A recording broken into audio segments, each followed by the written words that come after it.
श्रीमन्नारायणाय नमो नमः। मैं आप लोगों के सामने संपूर्ण भारतवर्ष में, भारत के बाहर जितने देश है, कम से कम 300 राष्ट्र से अधिक देशों में जिस महाभारत की चर्चा होती है, महाभारत के अंतर्गत जिस श्रीमद् भागवत गीता की चर्चा होती है, वही अनुपम चर्चा का एक छोटा सा अंश आपके सामने 15 अध्याय से, यानी कि पुरुषोत्तम योग से मैं 5वां श्लोक के आधार पर सामान्य रूप में बहु असाधारण विवरण देने जा रहा हूँ। असाधारण क्यों है, कोई प्रश्न कर सकता है। हाँ, यह बात सच है। एकादश टीकाकारों ने गीता की भव्यता को, आध्यात्मिकता को अपने अपने ढंग से कहते हुए प्रमाण कर जा चुके हैं। सब अनुपम है। यहाँ सामान्यतया हम बोलने जा रहे हैं। श्लोक इस प्रकार है। निर्माण मोहा जित संग दोषा अध्यात्म नित्या विनिवृत्त कामा द्वन्द्वैर्विमुक्ता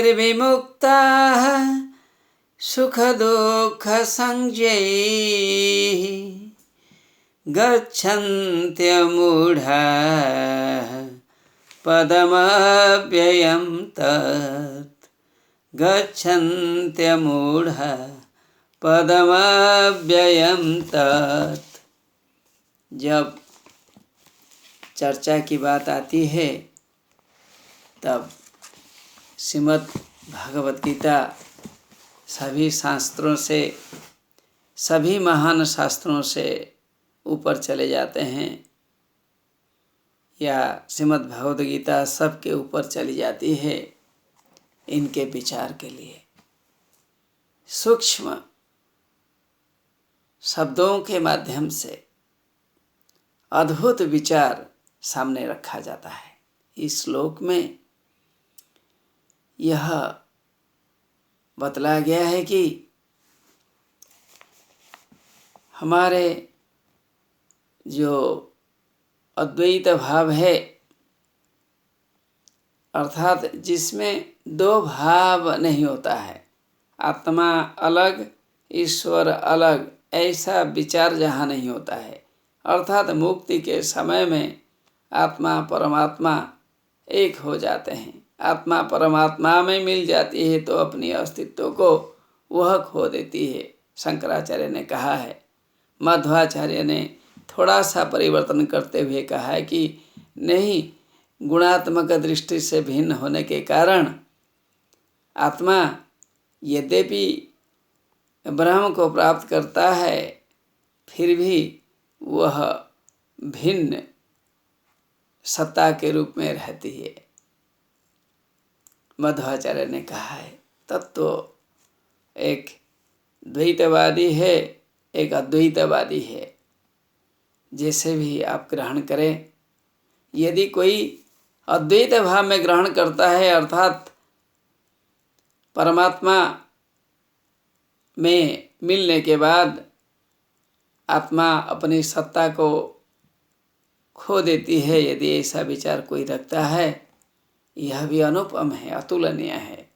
शंकराचार्य ने प्रशंसा करते हुए कहा है कि जिस प्रकार पूर्ण चंद्र में शांति रहती है, उसी प्रकार अद्वैत भाव में जब मनुष्य रहता है तब इनका हृदय परिपूर्ण हो जाता है सद्भावना से, आत्मभावना से, दिव्य भावना से, ब्रह्म के स्वरूप के चिंतन में वो अपने को खो जाता है। फिर इस श्लोक में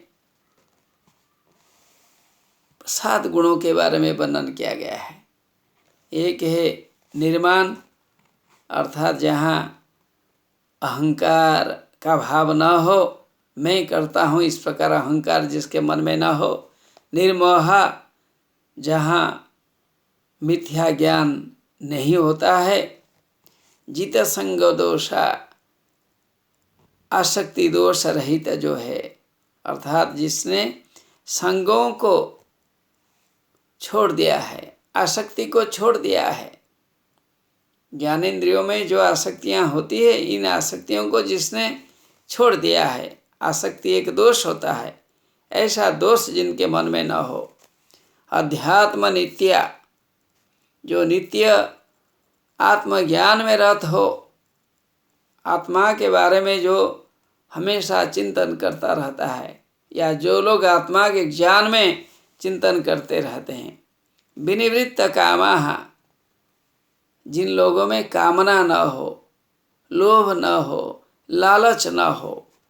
सुख दुख संगैः द्वंद्वैर्विमुक्ताः, जो लोग मुक्त हो जाते हैं, जिनमें सुख या दुख, हानि लाभ, जय पराजय, ऐसे विरोधी तत्व जिनके मन में नहीं होते हैं, अर्थात जो हर स्थिति में एकता की भावना को रखता है, जो किसी भी द्वंद्व में दुखी नहीं होता है, जो द्वंद्व से मुक्त है, जिनके मन में द्वंद्व की भावना नहीं होता है, जो हर स्थिति में ब्रह्म में समान स्थिति में रहता है, ऐसा अमूढ़ा, जो मूढ़ नहीं होते हैं, वही अर्थात 7 गुण में युक्त लोग तत् अव्यंग पदं गच्छन्ति, वही परमेश्वर के रूप को प्राप्त करते हैं। सभी लोग इन्हीं 7 गुणों से संयुक्त होते हुए परमात्मा का दर्शन करें, यही भाव यहाँ बतलाया गया है। नमो नमः।